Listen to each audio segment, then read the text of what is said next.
Officer शिम डोंगशिक को देखकर उससे पूछती है कि उसकी सारी मूवीज एंड पोस्टर्स का कलेक्शन क्यों गायब है। डोंगशिक कहता है कि वो अपने कलेक्शन से सिक फील कर रहा था। उसका एक हाथ क्यों पीछे देखकर ऑफिसर शिम पूछती है कि वो क्या छुपा रहा है। डोंगशिक नहीं बताता। शिम जबरदस्ती उसका हाथ पकड़कर आगे करती है और देखती है कि वो एक टॉयलेट क्लीनर पकड़े हुए था।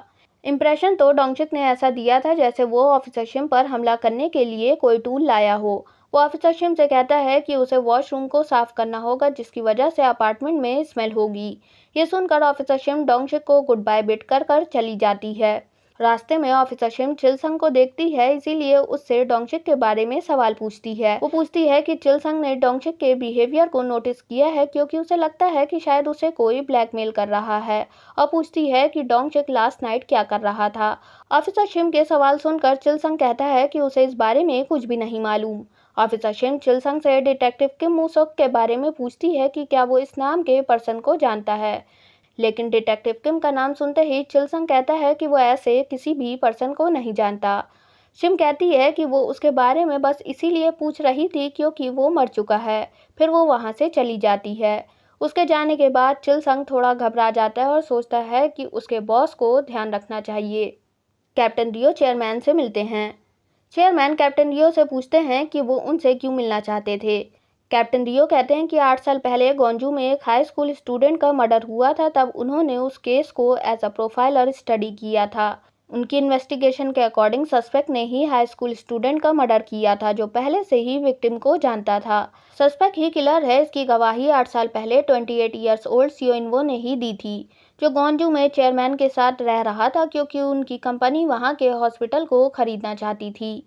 हालांकि कैप्टन रियो को पूरा यकीन था कि सस्पेक्ट ही किलर है, लेकिन फिर भी वो टेस्टिफायर को क्वेश्चन करना चाहते थे।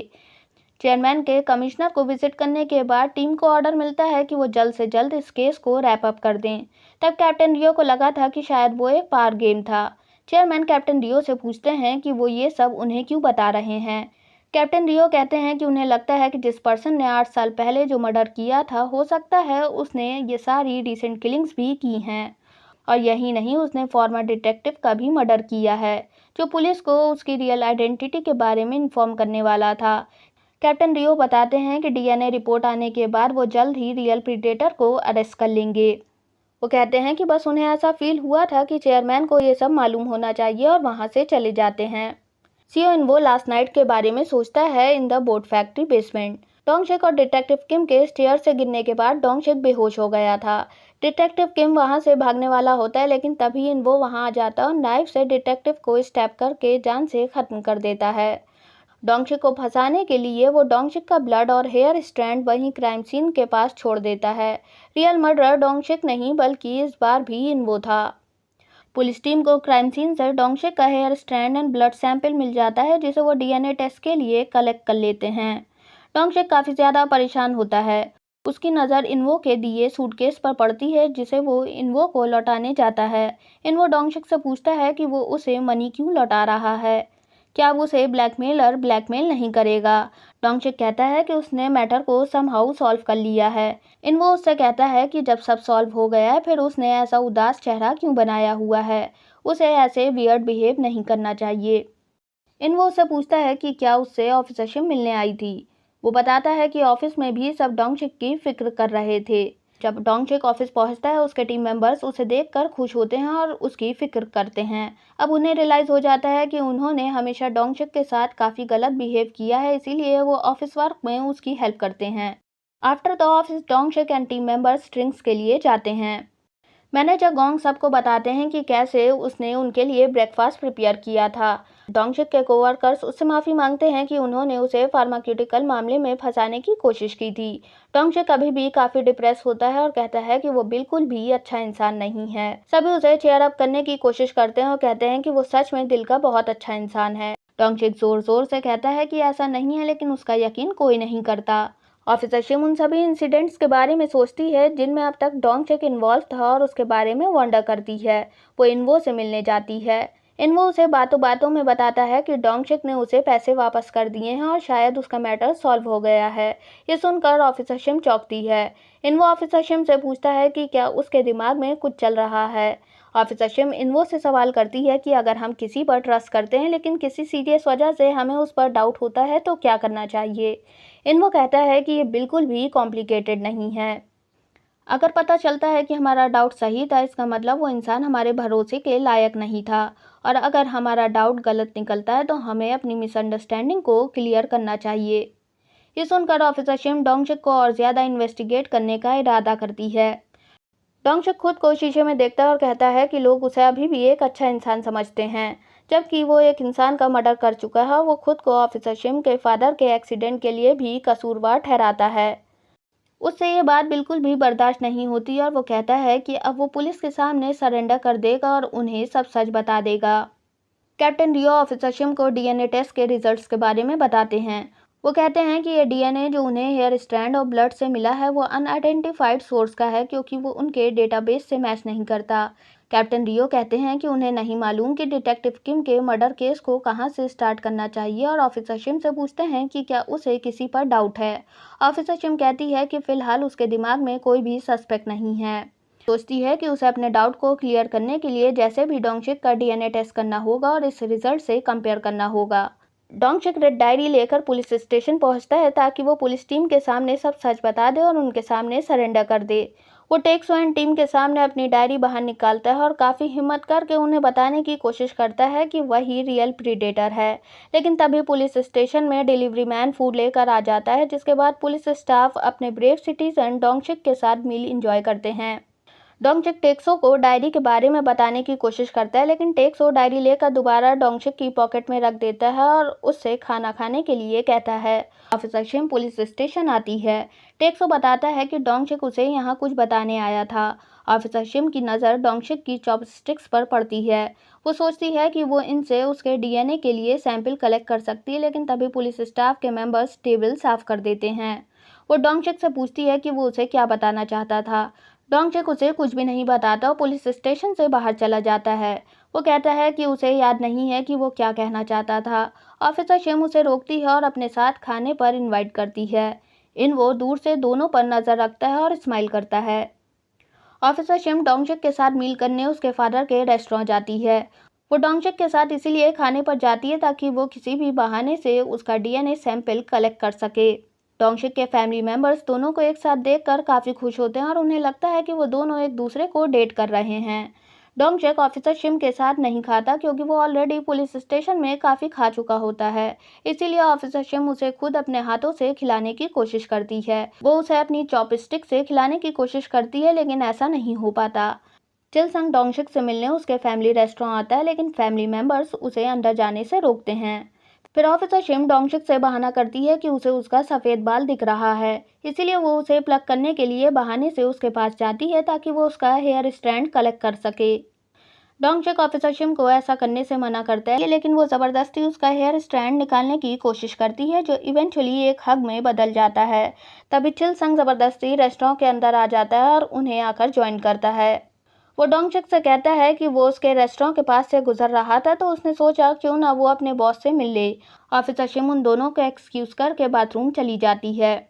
ऑफिसर शिम के जाने के बाद चिल संग कहता है कि वो डोंगशिक से कुछ डिस्कस करना चाहता है और सवाल करता है कि क्या उसने डिटेक्टिव किम का मर्डर कमिट किया है। ये सुनकर डोंगशिक चिल संग से पूछता है कि वो कहना क्या चाह रहा है। चिल संग डोंगशिक को बताता है कि ऑफिसर शिम को उस पर शक हो चुका है। वो अपनी और ऑफिसर शिम की मीटिंग के बारे में भी उसे बताता है कि कैसे वो डोंगशिक के बारे में चिल संग से सवाल पूछ रही थी। डोंगशिक चिल संग से कहता है कि उसने कुछ ज़्यादा ही सोच लिया है, उसके बारे में इसीलिए सवाल कर रही होगी क्योंकि ऑफिसर शिम उससे कांटेक्ट नहीं कर पा रही थी और वो अपने ऑफिस भी नहीं गया था।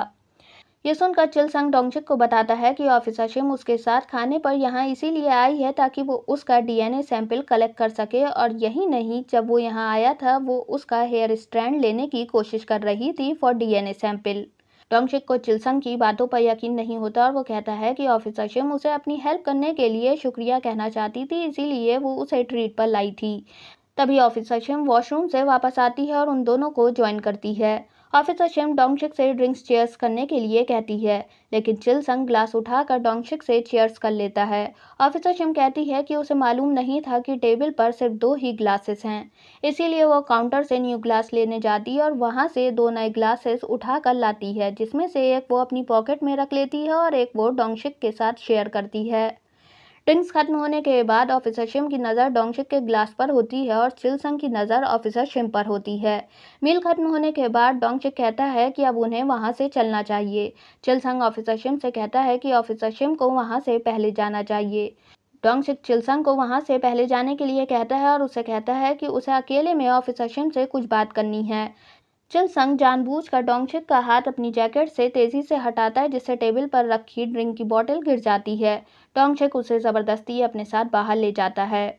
मौके का फायदा उठाकर ऑफिसर शिम टेबल से ग्लास उठा लेती है और पॉली बैग में रख लेती है। वो अपनी पॉकेट में रखा ग्लास वहां रख देती है। डोंगशिक वापस आकर चिलसंग की तरफ से ऑफिसर शिम से माफी मांगता है। वो ऑफिसर शिम से पूछता है कि क्या वो सच में उसे एक अच्छा इंसान समझती है। ऑफिसर शिम उसे जवाब देती है कि उसे उम्मीद तो यही है। ये सुनकर डोंगशिक और गिल्टी फील करता है और ओके कहकर वहां से चला जाता है। ऑफिसर शिम डीएनए सैंपल लेकर जाती है और रिपोर्ट का वेट करती है। एक्सपर्ट बताते हैं कि डीएनए सैंपल और क्राइम सीन से मिला डीएनए दोनों अलग अलग पर्सन के हैं। फिर एक्सपर्ट पूछते हैं कि ऑफिसर शिम क्यों एक्स-कॉन चिलसंग का डीएनए सैंपल टेस्ट के लिए लाई थी। क्या उसका डिटेक्टिव किम के मर्डर से कोई ताल्लुक है। उनके डेटाबेस में चिलसंग का डीएनए डेटा सेव होता है। ये सुनकर ऑफिसर शिम चौंक जाती है। डोंगशिक अपने अपार्टमेंट को अच्छी तरह से क्लीन करके अपना सामान पैक करके चिलसंग के पास जाता है। कार में चिलसंग डोंगशिक को बताता है कि कैसे उसने लास्ट नाइट ग्लासेस एक्सचेंज करके उसको बचा लिया। डोंगशिक अपना अपार्टमेंट छोड़कर जाने की तैयारी करता है। वो ऑफिसर शिम का भरोसा नहीं तोड़ना चाहता, इसीलिए वो कहीं दूर जाने का फैसला करता है। वो चाहता है कि लोग हमेशा उसको एक अच्छा इंसान ही समझते रहें। चिलसंग कहता है कि वो पुलिस पर अपनी नज़र रखेगा। चेयरमैन मैनेजर जो को खुद से मिलने बुलाते हैं। वो पूछते हैं कि क्या वो किम मोसूक से मिला था। मैनेजर जो जवाब नहीं देती, जिस पर चेयरमैन कहते हैं कि अगर वो परेशानी में पड़ जाएगी तो उसे जवाब देने की ज़रूरत नहीं है। वो मैनेजर जो से फंड्स का पूछते हैं जो इनवो के पर्सनल अकाउंट में ट्रांसफ़र हुए थे। चेयरमैन मैनेजर जो से इनवो को बताने को कहते हैं कि वो सब जानते हैं, उसका यूं माइंड गेम्स खेलना फ़ायदेमंद नहीं है। कैप्टन रियो ऑफिसर शिम से डीएनए टेस्ट के बारे में पूछते हैं। ऑफिसर शिम बताती है कि रिजल्ट्स इसीलिए मैच नहीं हुए क्योंकि किसी ने डीएनए सैंपल को एक्सचेंज कर दिया था। उसे रियलाइज़ होता है कि उसे अंधेरे में तीर नहीं चलाना चाहिए और डोंगशिक को कन्फ्रंट करने के लिए वो उसके पास जाती है। जब वो अपार्टमेंट पहुंचती है उसे वहां कोई नहीं मिलता।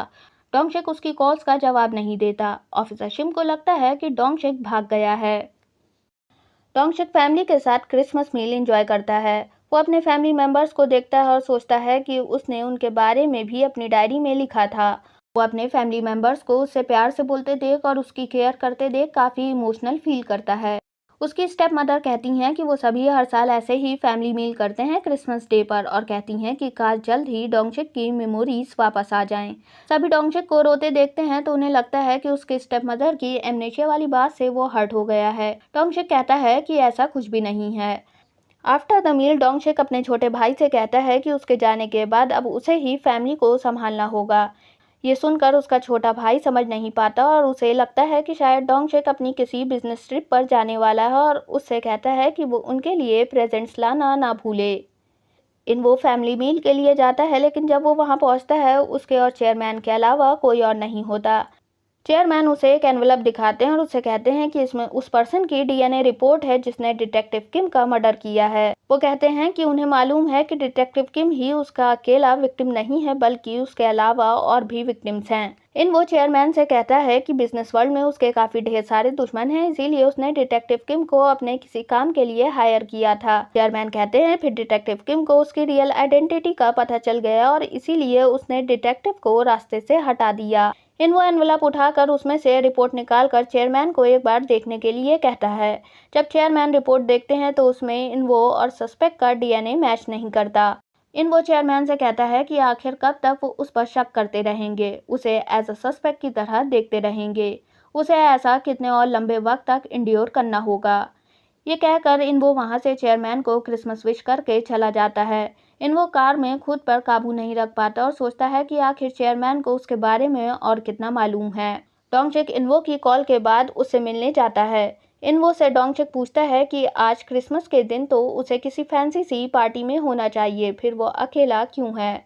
इनवो बताता है कि वो लोगों में खुद को अकेला महसूस करता है। डोंगशिक इनवो से कहता है कि वो जॉब क्विट करके वहाँ से कहीं दूर जा रहा है। इनवो उससे इसके पीछे का रीज़न पूछता है। डोंगशिक कहता है कि वो अब थोड़ा ब्रेक लेना चाहता है और ट्रैवल करना चाहता है। इनवो डोंगशिक का बैग देखता है और पूछता है कि वो बस अपने साथ ये बैग ही ले जा रहा है, काश वो भी उसकी तरह अपनी लाइफ स्पेंड कर पाता। डोंगशिक कहता है कि उसकी लाइफ के कुछ पहलू इतने डिस्गस्टिंग और डर्टी हैं कि वो उन्हें कहीं सबसे छुपा देना चाहता है। इनवो कहता है कि क्या उसके जैसे इंसान का भी कोई सीक्रेट हो सकता है। डोंगशिक इनवो से कहता है कि उसके जैसा अच्छा इंसान कभी नहीं समझ पाएगा। वो बताता है कि वो काफ़ी बुरा इंसान है। वो दोनों एक दूसरे से एकदम अलग हैं। डोंगशिक खुद को ह्यूमन ट्रैश बुलाता है और बताता है कि बस वो अच्छा बनने का दिखावा करता है। वो दुनिया को दिखाता है कि उसे अपनी फैमिली और कलीग्स की कितनी फिक्र है, लेकिन ऐसा नहीं है। डोंगशिक इनवो से पूछता है कि वो ऐसा क्यों करता है। क्या इसीलिए क्योंकि उसे ज़िंदगी में कभी किसी का लव नहीं मिला, या उसके फादर की वजह से जो हमेशा उस पर चिल्लाते हैं कि वो एक वीक पर्सन है और अब भी वो भागना चाहता है क्योंकि जो भी उसने किया है वो उसके लिए खुद को कसूरवार नहीं ठहराना चाहता। वो अपनी लेट मदर को क्या जवाब देगा। इनवो डोंगशिक से कहता है कि उसे उसकी हर बात पसंद है सिवाय इसके कि वो बोलता ज़्यादा है। डोंगशिक ड्रिंक्स की वजह से बेहोश हो जाता है। डोंगशिक ये सारी बातें अपने लिए करता है, लेकिन ये सारी बातें इनवो को अफेक्ट करती हैं। जब डोंगशिक को होश आता है वो अपने बिहेवियर के लिए इनवो से माफ़ी मांगता है। वो हमेशा उसको सपोर्ट करने के लिए शुक्रिया कहता है और गुड बाय बिट करके चला जाता है।